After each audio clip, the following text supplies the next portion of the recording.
finally reached levels of stupidity now and ignorance. Now Clyde, Drexler, and Reggie Miller are overrated. Said by this dork that has a channel called I think it's Minneapolis Sports Network, Hoops Network, whatever it is called.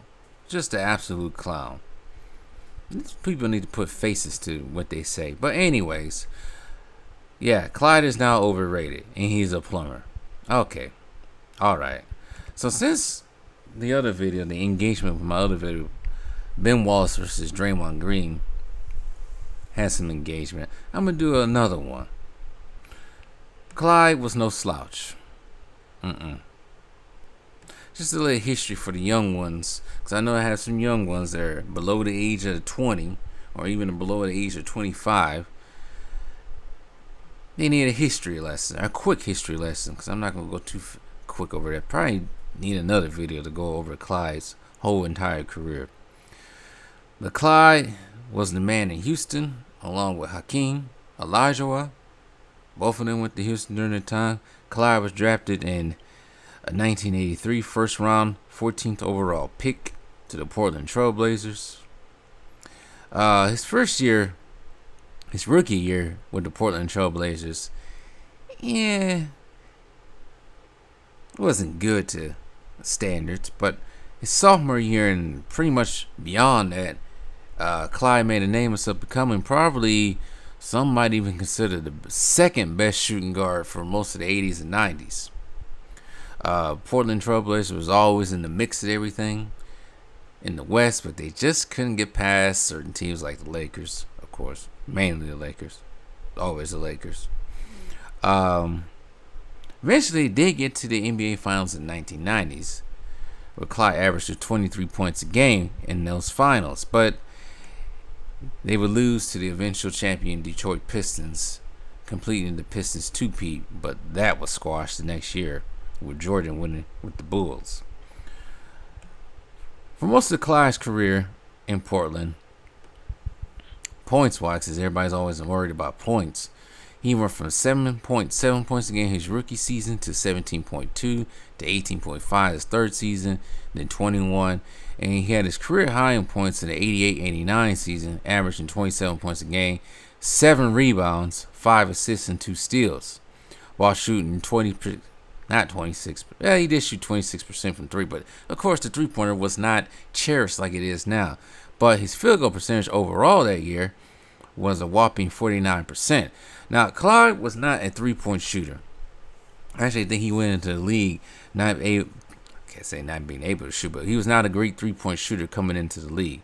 That he would get better with. But Clyde was a slasher, and an athletic slasher, a dunker too, because he's always, I don't know how many slam dunk contests he's in, but he was always in the slam dunk contest. Clyde was athletic. He was not a plumber. He may look like a plumber with the premature balding that was going on, but he was no plumber. Okay, maybe he was a high jumping plumber. It's one thing that Clyde, I think he still has his record among shooting guards. I think he is.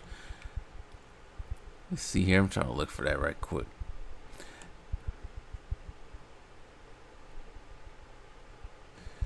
It says as of 2008, Drexler led all guards with his career average of offensive rebounds with 2.4 per game.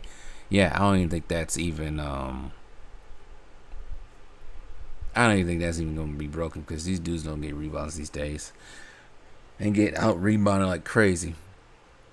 Like I said before, Clyde Drexler was a versatile player, leader in points, rebounds, and assists. Like I said, he averaged 7.9 points, 7.9 rebounds a game for the 88-89 season, and he can block shots.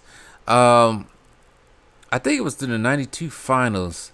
Man, he came out of nowhere to block Jordan's shot. That's how athletic he was. He can jump. He was a jumper. He set a Trailblazer record in '89 by dunking on an 11-foot rim. Yeah. Plumber. Sure. He does hold The NBA records, regular season, most steals in the half, 8 against the Houston Rock. Not against the Houston Rockets. He was already on the Houston Rockets versus the Sacramento Kings in 96. Most offensive rebounds by a guard in a career, 2,615 offensive rebounds. And he also holds the most blocks, 4 for a guard. Playoff record, most steals in the 3-game series, 13. He had 13 steals. He had 13 steals against the Dallas Mavericks in the 1990 Western Conference first round. 13 steals. How is he overrated? But anyways, most steals in the half, 6 against the Portland Suns, the Phoenix Suns in the same year. I ain't gonna call all-star stuff. I don't get it. And he's among many career leading stats too. So I can't say that's overrated. That's not being overrated. Clyde was a beast. Now overall for his career, how many points did he score? He scored 22,000 points for his whole career, averaging 20 points a game, 6 rebounds, and 5.6 assists. He is an NBA champion because eventually, Portland went to the finals twice, one against Pistons, and then in '92 against the Chicago Bulls. When he pretty much put up a fight. He put up a fight. I know Jordan took that personal, because you remember in The Last Dance, Clyde said something about him being a number 2 guard in that way, and Jordan just take offense to everything. So I guess you probably heard the story. I'm gonna make a long story short. Jordan and Magic were playing cards the night before the game 1 of that NBA Finals, the '92 NBA Finals, and basically Jordan said he gonna bust Clyde's ass, but he did. But Clyde, like I said, was no slouch. These two went back at it, back and forth. Eventually, we all know, Chicago Bulls came on top, winning that series 4-2. Now Clyde is a 10-time All-Star. First team one time. You could never get. He only got first team one time. Who was on that first team in '92? Let me check right quick. In '92. Oh, that's what he did. He put both of them on the first team, him, Jordan and Clyde. Sometimes I think now they can put one shooting guard on there. But yeah, he got 1 NBA first team, 2 NBA all-second teams, and 2 third all-NBA teams. Sorry. And he was named to the 50th anniversary team, but he's overrated. And he was also named to the 75th anniversary team, but he's overrated. 2 numbers, both 22, because he wore 22 on the Rockets too. Was retired by the Trailblazers and Rockets, and I think his number 22 is retired with the Houston Cougars. His college, Houston Sports Hall of Fame and Texas Sport Hall of Fame, Basketball Hall of Famer, of course, and College Basketball Hall of Fame, because in college, he was legit. In college, he averaged 15.2 and 10 rebounds in his time in Houston. Right, that might have been his first year. That was his first year in Houston. I think overall, sorry, I misspoke. Overall, he left Houston averaging 14 points a game, 3 assists, and 9 rebounds in 3 seasons. And in addition to being named Southwestern Conference Player of the Year, first team All-American his final season. He remains the only player in school history to combine 1,000 points, 900 rebounds, and 300 assists. He's also Houston's all-time steals leader with 268. Also, let's not forget, he's also part of that Dream Team in '92 and the FIBA America Championship also in '92 in Portland. Clyde was he was a versatile. He could play defense, get in the passing lanes and steal the ball. But one thing he never did, he never led in steals. He was never a steals leader. But he was a defender, somewhat good defender. But I think people probably seen Clyde when he was in Houston and probably think, oh, he don't look good. Because when he got to Houston, he was already starting to break down a little bit. He had knee and ankle injuries for most of the part. It's probably one of the reasons why he couldn't win anything when he eventually got Charles Barkley. But then again, all three of them, when Charles Barkley finally went to Houston, all three of them was old and dilapidated. Hakeem, him, and Barkley. Barkley was starting to get overweight.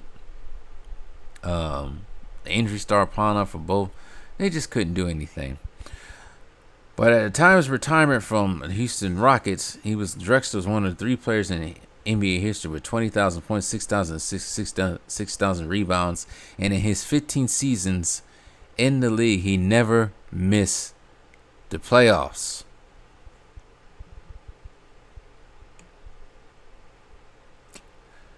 So, that is Clyde. Now, I want to compare him with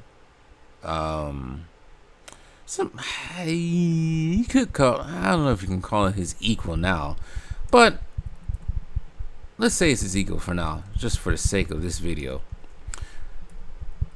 Paul George. Let's equate him to Paul George right quick. We all know who Paul George is. We all know who he is.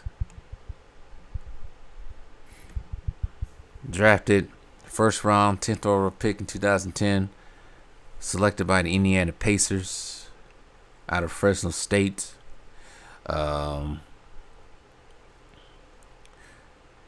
Played for the Pacers for 7 seasons. Played for OKC for 2. Played for the Clippers for the last 5 seasons. And now he's about ready to play his first season with the Philadelphia 76ers.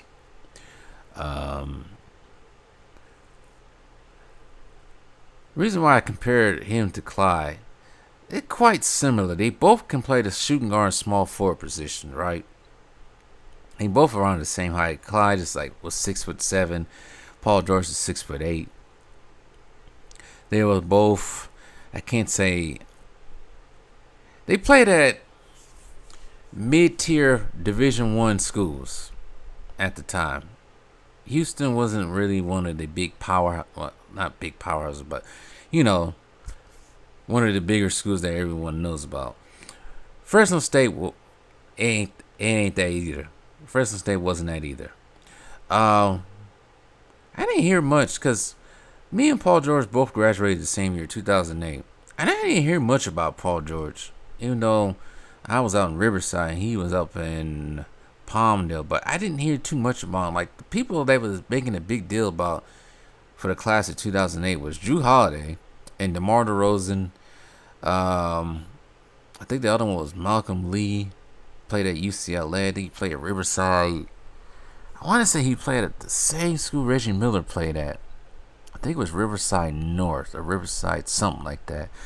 Who was another person that was making a big deal about that came out of the LA area? I just know 3 of them was Malcolm Lee, Drew Holiday, and DeMar DeRozan. Especially DeMar DeRozan. DeMar DeRozan was all over the place in Slam magazines back then. So was Drew Holiday. But anyways, we all know what Paul George can do. We know Paul George can play defense. I do say his dribbling abilities is impeccable. We know he had some low lights in his career. I don't want to call his nasty leg fracture that he had almost. Actually, I think he broke his leg August 1st, 2014. So it's already been almost 10 years now.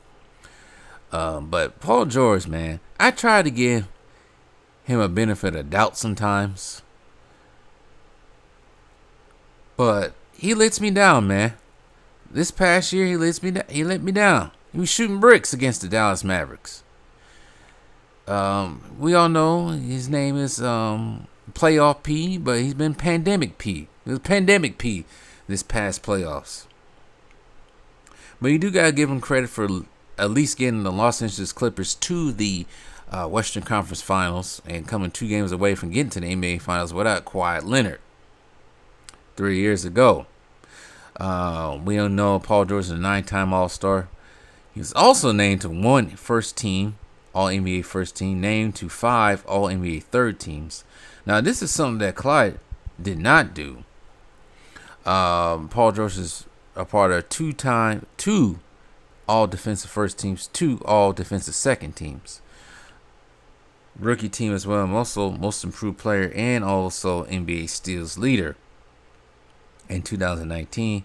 And Paul George does have a gold medal from the 2016 Rio Olympics. Now, Paul George is, like I said before, he can dribble. He can play off the ball. He can shoot. Sometimes, like I said before, when it comes to playing the Dallas Mavericks, sometimes he can shoot himself out of the game. But he can defend.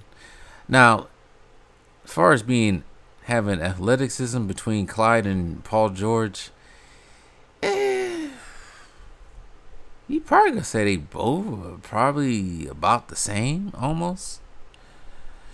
Maybe.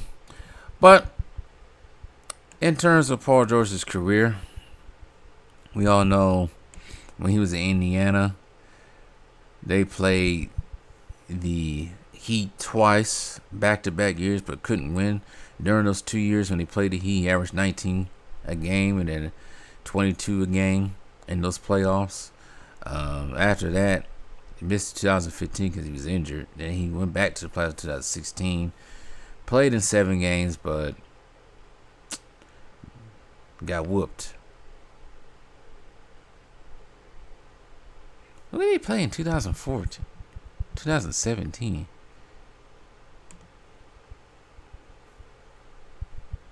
Yeah, they got swept by the Cavs in 2017 playoffs. So they got swept by the Cavs in 2017. They went 7 games with the Raptors losing in 7, I should say, in the first round. Keep going. So he ended up going to OKC. They lose in the first round to Utah. Go to OKC. They come back again in 2019 playoffs. They lose in 5 games to the Portland Trailblazers. 2020, he had that nasty choke job against the Denver Nuggets when he was up 3-1. Hence the name Pandemic P in the bubble. He averaged 20. The next year when he led the Clippers to the Western Conference Finals, 26.9 points a game. And then he did not play. Why do I keep thinking he played in the 2023 playoffs, And in his past playoffs, in 6 games, 19 points a game, while shooting 41% from shot 41% from the field, but 36% from 3. But it still wasn't good enough. And I just thought he was shot jacking for most of that, those 6 games anyway. Now, in conclusion, who would you pick? Would you guys pick Clyde the Glide? Or would you put Playoff P and Paul George? Which one? Shoot.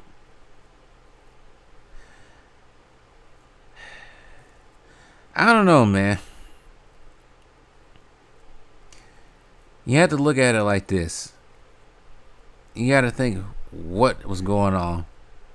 Now, like I said, Clyde had to play in the West, a difficult West during the Showtime Laker era.